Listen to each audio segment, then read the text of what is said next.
Hi, I'm CD Percivalesgo from 2D BS InfoTech from Group 7. Our topic is types of user interface guidelines for dialogue design. So, what is user interface? It is the way or means through which a user interacts with an application.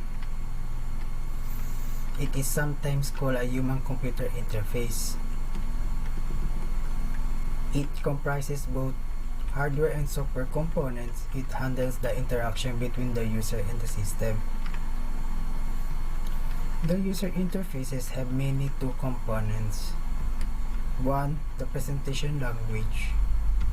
Two, the action language. So what is the presentation language? It is the computer to human part. The number two, the action language. It is characterized the human to computer portion. So there is different types of user interface. One, the natural language interfaces. Two, question and answer interfaces. Three, menus. Four, form field interfaces. 5, command language interfaces. 6, graphical user interfaces. So what is natural language interfaces? Is an interface that allows user to interact with the computer using a human language such as English or Chinese, as opposed to using a computer language, command line interface, or a graphical user interface. So this is my explanation for the natural language interfaces. 1. The natural language interfaces are perhaps the dream and ideal of inexperienced users. Why? Because they permit them to interact with the computer in their everyday or natural language. No special skills are required for the user who interfaces with the computer using natural language. So there is advantages and disadvantages for the natural language interface. For the advantages, the user does not need to train in how to use the interface. More flexibility than a dialogue interface, suitable for the physically handicapped people. For the disadvantages for the natural language interface, reliability remains an issue. The interface can only respond to commands that have been programmed. Highly complex to program, and so only warrants this kind of interface, where other types of interface are unsuitable, not widely available, as other forms of interface are often superior. A voice interface might need to training in order to get the software to recognize what the user is saying. That's all. Hi, I'm Grisela Filomena V. Salomon of Zamboanga Peninsula Polytechnic University, taking up the course of BS Information Technology under the Section 2D. Today we will be talking about two of the topics under types of user interface guidelines for dialogue design. Number 1, form fill interfaces. Form fill interfaces consist of on-screen forms or web-based forms displaying fields containing data items or parameters that need to be communicated to the user. The form often is a facsimile of a paper form already familiar to the user. This interface technique is also known as a form-based method and input-output forms. The figure on screen shows a form fill interface. A pull-down menu for part number automatically enters a description and unit price for the item. When the user taps the quantity field and enters the number of items being purchased, the software automatically calculates the extended price by multiplying quantity by unit price. Forms for display screens are set up to show what information should be input and where. Blank fields requiring information can be highlighted with inverse or flashing characters. The cursor is moved by the user from field to field by a single stroke of an arrow key. This arrangement allows movement one field backward or one field forward by clicking the appropriate arrow key. It provides the user good control over data entry. Web-based forms afford the opportunity to include hyperlinks to examples of correctly filled out forms or to further help and provide examples.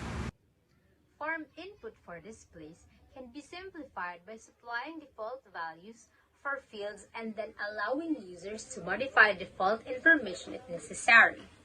For example, a database management system designed to show a form for inputting checks may supply the next sequential check number as a default when a new check form is exhibited.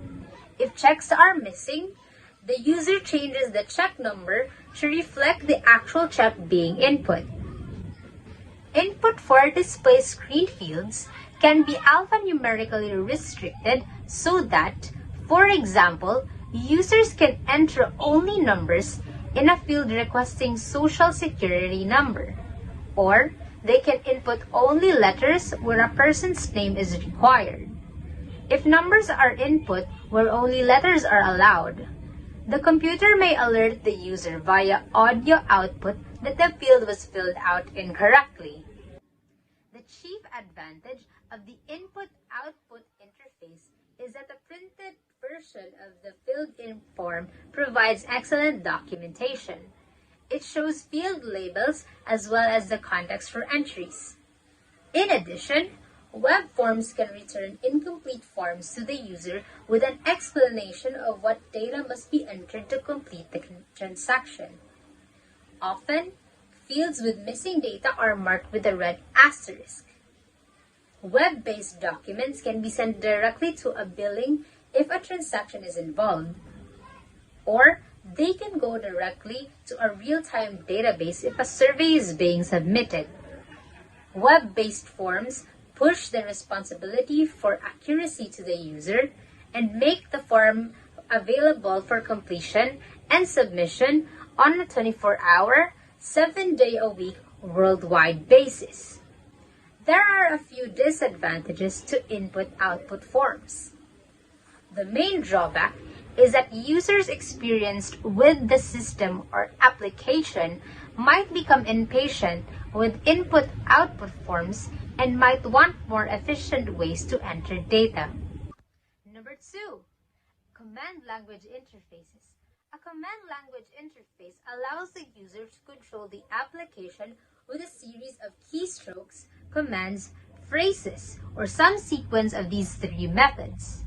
The simple syntaxes of command languages are considered to be close to natural language. Two application examples of command language are shown in the figure on screen. The first shows a user who asks to use a file containing data on all salespeople, then asks the computer to display all last names and first names for all salespeople whose current sales or CUR sales are greater than their quotas. In the second example, a user asks to use a file called grocer and then directs the computer to calculate the spoilage or spoils by subtracting produce sold from produce bought. After that is done, the user asks to go back to the top of the file and to print out list the file. The command language has no inherent meaning for the user, and that fact makes it dissimilar to other interfaces discussed so far. Command languages manipulate the computer as a tool by allowing the user to control the dialogue. Command language affords the user more overall flexibility and control. When the user employs command language, the command is executed by the system immediately. Then, the user may proceed to give it another command. Command languages require memorization of syntax rules that may prove to be obstacles for inexperienced users. Experienced users tend to prefer command languages, possibly because of their faster completion time. So, that is where my topic ends. Thank you for listening. Bye-bye! Hello ma'am and classmates. We were now tackling about the question and answer interface. Question and answer interface. In a question and answer interface, the computer displays a question to the user on the display. To interact, the user enters an answer via a keyboard stroke or a mouse click, and the computer then acts on that input information in a pre-programmed manner, typically by moving to the next question. A type of question and answer interface called a dialog box is shown in the figure below. A dialog box acts as a question and answer interface within another application. In this case, a per chart for a system analysis project for the Baker brothers. A per chart is a project management tool used to schedule, organize, and coordinate tasks within a project. It is basically a method to analyze the tasks involved in completing a given project, especially the time needed to complete each task, and to identify the minimum time needed to complete the total project. Notice that the rounded rectangle for yes is highlighted, indicating that it, it is the most likely answer for this situation. The main interface for this application need not necessarily be question and answer, rather by incorporating a dialog box. The programmer has included an easy-to-use interface within a more complicated one. Wizards used to install software are a common example of a question and answer interface. A software wizard or setup assistant is a user interface type that presents a user with a sequence of dialog boxes that leads the user through a series of well-defined steps. Tasks that are complex, infrequently performed, or unfamiliar may be easier to perform using a wizard. The user responds to questions about the installation process, such as where to install the software or features. The wizard can also ask questions to respond to the user's answers, with more questions designed to narrow the scope of the problem. With this typical way of setting up a technical support interface in order to winnow down problems and do more accurate troubleshooting. So today I will talk about GUI or Graphical User Interface. What is GUI? GUI or Graphical User Interface is a system of interactive visual components for computer software. A GUI display object that conveys information and represents actions that can be taken by the user. It is the common user interface that includes graphical presentation like buttons and icons. So, what are these objects in GUI? So here's an example so these objects are the start button, taskbar icon, Windows notification area, and time and date, and other icons on desktop. How does GUI works? User can use the pointer to icon on the click on the icon, which initiates a series of actions. The uses of pointer that serve as navigation to interact with different visual appealing graphical icons. Normally, an application or functionality will get started. Then, the user will have to provide in or task to generate the desired function from the machine. So, this pointer means the arrow pointer or mouse pointer. So the example here's an example. The example is if you want to access or start an application, example the VLC media player icon. All we need is to click the VLC media player using the arrow pointer. By double click the icon to open the application. Now, what if there is no GUI in the VLC media player?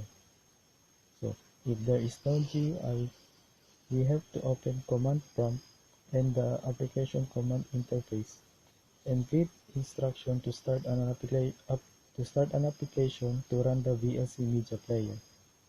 So, what are these two? Command prompt and command line interface. So, the command prompt is a program that follows your command based on what you're telling it to do. So, and the other is command line interface is the command line interface is a blank cursor on the screen. It allows you to type instruction to operate the system to run. So that's all. Thank you.